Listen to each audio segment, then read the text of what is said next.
నమస్తే, welcome to BCN news. నేను విజయలక్ష్మి. ముందుగా ముఖ్యాంశాలు. భవిష్యత్తులో చేయబోయే పనులు ప్రజలకు వివరించండి. టీడీపీ విస్తృత స్థాయి సమావేశంలో పార్టీ కేడర్కు సీఎం చంద్రబాబు దిశానిర్దేశం.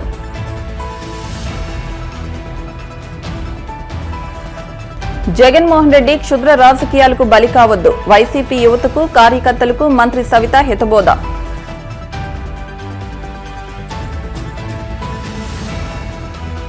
భీమవరంలో పార్టీ జిల్లా విస్తృత స్థాయి సమావేశంలో పాల్గొన్న ఏపీసీసీ చీఫ్ వైఎస్ షర్మిల. బాబు, పవన్, జగన్ ముగ్గురు బీజేపీకి తొత్తులేనని విమర్శ. జూలై 15 నాటికి జిల్లాలోని అన్ని ప్రభుత్వ, ప్రైవేటు పాఠశాలలు, కళాశాలలో ఈగల్ క్లబ్లను ఏర్పాటు చేయాలి. అధికారులకు కాకినాడ జిల్లా కలెక్టర్ షణ్మోహన్ సగిలి ఆదేశాలు. వైకుంఠపాళి అభివృద్ధి వద్దని, ప్రభుత్వాల కొనసాగింపు అనేది చాలా ముఖ్యమని, ప్రభుత్వాలు కొనసాగితే అభివృద్ధి జరుగుతుందని సీఎం చంద్రబాబు అన్నారు. సుస్థిర పాలన ఉంటే రాష్ట్రం అభివృద్ధి జరుగుతుందని, యూపీ కొన్నేళ్లుగా ఒకే ప్రభుత్వంగా ఉందని, ఒకప్పుడు యూపీ అంటే వెనుకబాటుతనం ఉండేదని, కానీ ఇప్పుడు పరిస్థితి మారిందన్నారు. మంగళగిరిలోని టీడీపీ కేంద్ర కార్యాలయంలో నిర్వహించిన పార్టీ విస్తృత స్థాయి సమావేశంలో మాట్లాడుతూ చంద్రబాబు ఈ వ్యాఖ్యలు చేశారు. వైసీపీ హయాంలో రాష్ట్రం ధ్వంసమైందని, కేంద్ర ప్రభుత్వ పథకాలను పక్కదారి పట్టించారని విమర్శించారు. ప్రస్తుతం రాష్ట్రంలో వ్యవస్థలను గాడిలో పెడుతూ టీడీపీ, జనసేన, బీజేపీ సమన్వయం చేసుకుంటూ ముందుకెళ్తున్నామని వివరించారు. ఈ సందర్భంగా మంత్రులు, ఎంపీలు, ఎమ్మెల్యేలు, ఎమ్మెల్సీలు, నియోజకవర్గ ఇన్ఛార్జీలకు చంద్రబాబు దిశానిర్దేశం చేశారు. ఈ రోజు మన ప్రభుత్వం వచ్చి సంవత్సరం అయింది. ఏడాది పాలన నిర్ణయాలు, కార్యక్రమాలని, పథకాలని, పనుల్ని, విజయాల్ని ప్రజల్లోకి తీసుకెళ్లేందుకు సుపరిపాలన తొలి అడుగు మొన్నే తలపెట్టాం. మొదటి సంవత్సరం సుపరిపాలన తొలి అడుగు అనే పేరుతో పెట్టి మళ్లీ ప్రజల జీవన ప్రమాణాలు పెంచడానికి, పునరంకితం కావడానికి మొన్నే ఒక వినూత్నమైన కార్యక్రమానికి శ్రీకారం చుట్టాం. ప్రజా ప్రతినిధులు, అధికార యంత్రాంగం ఇద్దరు కూడా దగ్గర 2000 మందితో ఒక కార్యక్రమానికి శ్రీకారం చుట్టి ఈ సంవత్సరం ఏం చేశాం, రాబోయే సంవత్సరం ఏం చేయాలి, 5 సంవత్సరాల్లో మనం ఏం చేయబోతున్నాం, 2047కి రాష్ట్రాన్ని ఏ విధంగా ముందుకు తీసుకుపోతామో ఒక నిర్దిష్టమైనటువంటి టార్గెట్స్తో ఆ కార్యక్రమంలో చర్చించాం. ఇందులో కూడా మీరు ఒక్కసారి చూస్తే ఇక్కడ ఉండే వాళ్ళందరం కూడా పాలసీ మేకర్స్. ఇటు శాసనసభలో చట్టాలు తేవాలన్నా, పార్లమెంట్లో చట్టాలు తేవాలన్నా ఇక్కడ మనకు ఒక ప్రత్యేకత ఉంది. ఇక్కడ అసెంబ్లీలో మనం ఒకసారి చూస్తే మనం ఒక ఎన్డీఏ గవర్నమెంట్లో ఉన్నాం. కూటమి ప్రభుత్వం ఉంది. ఈ కూటమి ప్రభుత్వంలో మెయిన్ పార్టీ తెలుగుదేశం పార్టీ, ఇంకొక పక్క జనసేన, అదే మరిగా బీజేపీ ముగ్గురం కూడా ఉన్నాం. ఈ ముగ్గురు 3 పార్టీలు కలిసి ఎప్పటికప్పుడు సమన్వయంతో ముందుకు పోతున్నాం. మనం అందరం ఒక్క విషయం గుర్తుపెట్టుకోవాల్సిన అవసరం ఉంది. 5 సంవత్సరాలు ఈ రాష్ట్రంలో అనేక ఇబ్బందులు పడ్డాం. ప్రజలు కూడా అనేక ఇబ్బందులు పడ్డారు. అడుగడుగున అణచివేసే ధోరణితో ముందుకు పోతే మనం అందరం కలిసి, ఆ రోజు నేను కానీ, పవన్ కళ్యాణ్ గారు కానీ, బీజేపీ కానీ అందరం కలిసి విధ్వంసం నుంచి మళ్లీ వికాసం వైపు రాష్ట్రాన్ని పునర్నిర్మాణం చేస్తామని చాలా స్పష్టమైన హామీ ఇచ్చాం.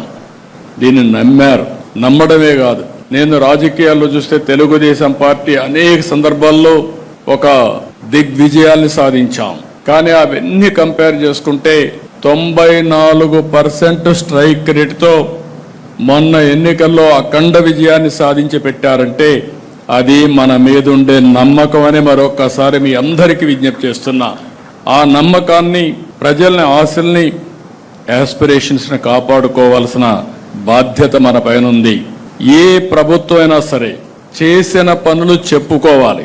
ఏ నాయకుడైనా సరే ప్రజల్లోకి వెళ్ళడంలో నామోషే పడకూడదు. పదే మీరు ఎంత తిరగగలిగితే అంత మీరు రాణించే పరిస్థితి ఉంటుంది. ప్రజలకు మీరు ఎంత అందుబాటులో ఉంటే ప్రజలు మిమ్మల్ని ఆదరించే పరిస్థితి వస్తుంది. ఈ విషయం మనం గుర్తుపెట్టుకోవాలి. పని చేయడం ఒక ఎత్తు, ప్రజలకు అందుబాటులో ఉండడం ఇంకొక ఎత్తు. మనం చేసిన పనులు పదే పదే ప్రజలకు చెప్పడం కూడా ఇంకొక విధానం. అదే సమయంలో కొన్ని పనులు కాకపోతే ఎందుకు కాలేదో చెప్పడం కూడా మన బాధ్యత. ఇంకొక పక్క మీరు గుర్తుపెట్టుకోవాల్సింది, ఏదైతే ఈ రోజు ప్రజా సమస్యల్ని పరిష్కారం చేస్తూ ప్రజల్లో ఒక తృప్తిని మనం చూడాల్సిన అవసరం ఉంది. ఇంకొక పక్క భవిష్యత్తు పైన ఒక భరోసా, ఒక నమ్మకాన్ని కల్పించవలసిన బాధ్యత మనందరిపైన ఉంది. ఇవి రెండూ రావాలంటే మనం చేసే పనుల మీద ఆధారపడుతుంది, నాయకుడి యొక్క విశ్వాసం పైన ఆధారపడుతుంది. ఈ విషయం కూడా మీరు గుర్తుపెట్టుకోవాలి. మొన్న ఎన్నికల్లో ఎన్ని విన్యాసాలు చేసినా, ఎన్ని దౌర్జన్యాలు చేసినా నిలబడుకున్నాం, పోరాడాం, సఫర్ అయ్యాం. కానీ ప్రజలు మేమున్నామని అండగా నిలబడి, మొన్న చూస్తే నేను నా చరిత్రలో చాలా ఎన్నికలు చూశాను, కానీ ఫస్ట్ టైం మొన్న ఎన్నికలు నేను చూస్తే ఎక్కడ కూడా వీలైనంత వరకు తప్పులు చేయకుండా స్ట్రాటజీలో ముందుకు పోయాం. రాష్ట్రంలో మొట్టమొదటిసారిగా జనాభా దామాషా ప్రకారం అన్ని మతాలకి, అన్ని కులాలకి, ప్రత్యేక అన్ని ప్రాంతాల్లో న్యాయం చేయాలనుకున్నాం, న్యాయం కూడా చేశాం. ఇవన్నిటి వల్ల ప్రజల్లో ఒక విశ్వాసం పెరిగింది. ఆ విశ్వాసం మొన్న ఎన్నికల్లో బ్రహ్మాండంగా వచ్చే పరిస్థితి వచ్చింది. జగన్మోహన్ రెడ్డి క్షుద్ర రాజకీయాలకు బలి కావద్దని వైసీపీ యువతకు, కార్యకర్తలకు మంత్రి సవిత హితబోధ చేశారు. ఎన్నికల్లో ఇచ్చిన ప్రతి హామీని సీఎం చంద్రబాబు అమలు చేస్తున్నారన్నారు. ఉచిత ఇసుక, మహిళలకు ఉచితంగా 3 సిలిండర్లు అమలు చేస్తున్నామన్నారు. అన్నా క్యాంటీన్లు ఏర్పాటు చేసి పేదల కడుపు నింపామన్నారు. ఇచ్చిన మాటకు కట్టుబడుతూ పెన్షన్లను 3,000 నుంచి 4,000కు పెంచామన్నారు. ప్రభుత్వం ఆ మాట నిలబెట్టుకున్న ముఖ్యమంత్రి చంద్రబాబు నాయుడు గారు అని చెప్పాలి. ఏదైతే అన్న నందమూరి తారక రామారావు గారు నిరంతరం బడుగిన వర్గాల కోసం కృషి చేసిన వ్యక్తి అన్న నందమూరి తారక రామారావు. ఎందుకంటే తెలుగు రాష్ట్రాల్లో మరవలేని నాయకుడు ఎవరంటే అన్న నందమూరి తారక రామారావు గారు.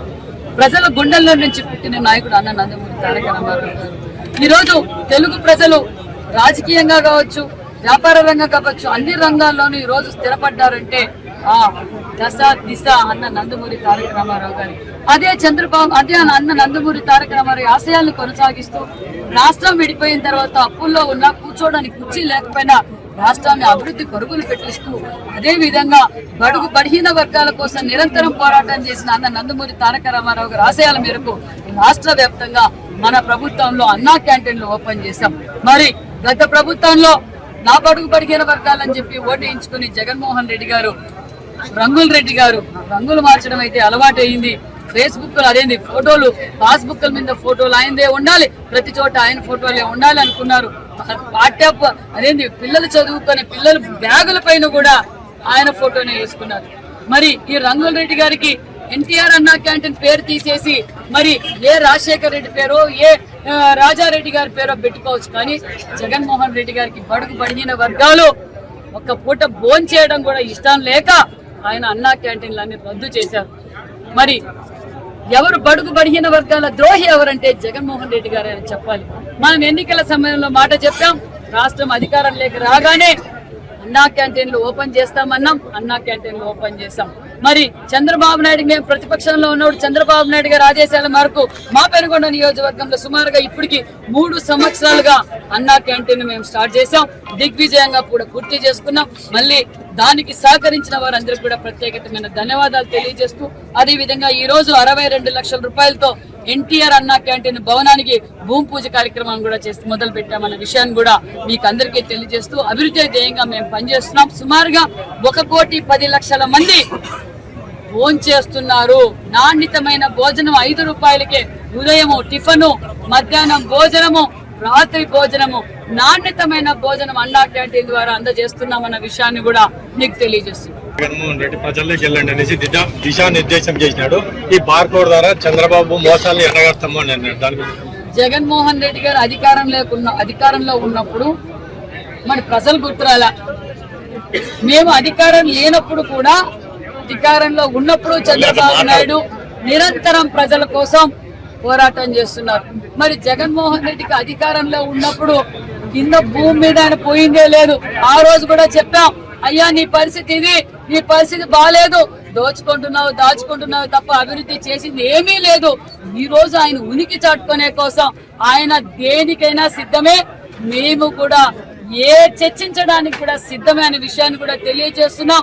కనీసం వారి కార్యకర్త చనిపోతే ఈడ్చి పక్కకు పడేశారు ఆయన ఈ రోజు మాట్లాడుతున్నారంటే ప్రజలు ఆయన అందరూ అర్థం చేసుకునే 11 సీట్లకే పరిమితం చేశారు.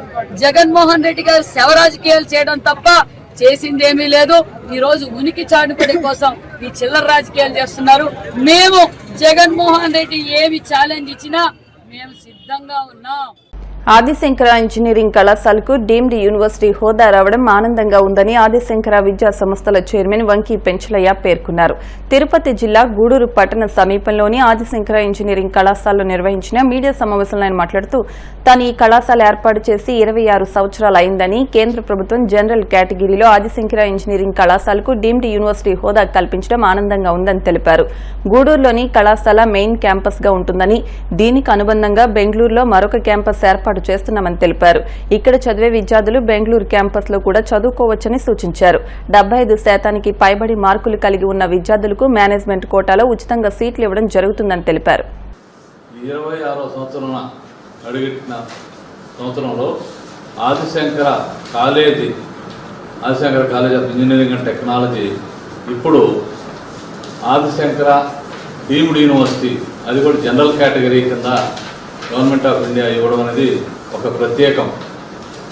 అటువంటి ప్రత్యేకతలు సాధించుకున్న ఆదిశంకర విశ్వవిద్యాలయం section 3 deemed to be university కింద రావడం, గూడూరు క్యాంపస్ కేంద్రంగా ఒకటి, ఆఫ్ క్యాంపస్గా బెంగళూరులో ఇంకొక క్యాంపస్ని స్టార్ట్ చేయడం జరుగుతుంది. సంవత్సరం స్టూడెంట్స్ ఇక్కడ అడ్మిట్ అయిన వాళ్ళు 2 ఏళ్ళు ఇక్కడ చదువుకొని 2 ఏళ్ళు కావాలంటే బెంగళూరు కూడా చదువుకోవచ్చు, లేదు ట్రాన్స్ఫర్ కావచ్చు ఇక్కడికి ఈ అవకాశం ఉంటుంది. అది ఏ యూనివర్సిటీలకి అవకాశం లేదు. ఇది జనరల్ కేటగిరీ ఒకటి.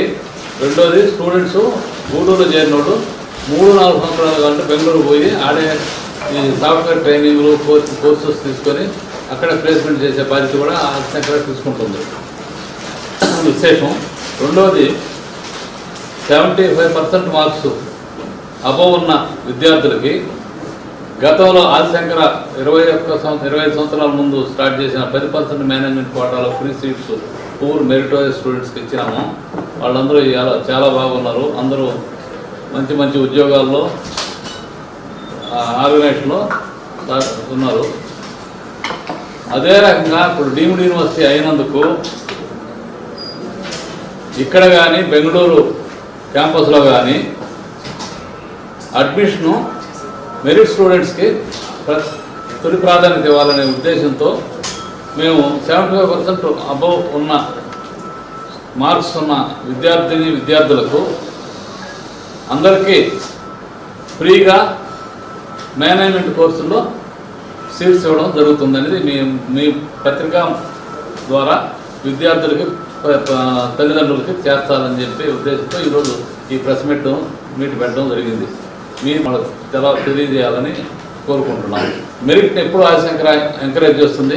అందులో భాగంగానే ఈ స్కీము మెరిట్ స్టూడెంట్స్ పేదవాళ్ళైనా కూడా మేనేజ్మెంట్ సీట్స్లో ఫ్రీగా సీట్స్ ఇస్తామని మీ ద్వారా మేము తెలియజేస్తున్నాం. చాలా బోర్డ్ ఆఫ్ స్టడీస్ ఇప్పుడే అన్ని కాన్స్టిట్యూట్ చేస్తున్న టైం ఈ మధ్య కాబట్టి వచ్చింది. బోర్డ్ ఆఫ్ స్టడీస్ తీసుకున్న నిర్ణయాల ప్రకారం కొత్త కోర్సులు కూడా ఇండస్ట్రీకి అనుకూలమైన కోర్సులన్నింటినీ స్టార్ట్ చేస్తాము. వాటన్నిటికీ ఎంప్లాయ్మెంట్ జనరేట్ చేసే ఇండస్ట్రీస్కి వాళ్ళని సప్లై చేసి వాళ్ళకి ఉద్యోగ అవకాశాలు కల్పిస్తామని చెప్పి ఈ 2 మాటలు ఖచ్చితంగా మీ ముందు మాటగా హామీగా ఇస్తాం. ఇప్పుడు కాసేపు ప్రకటనలు.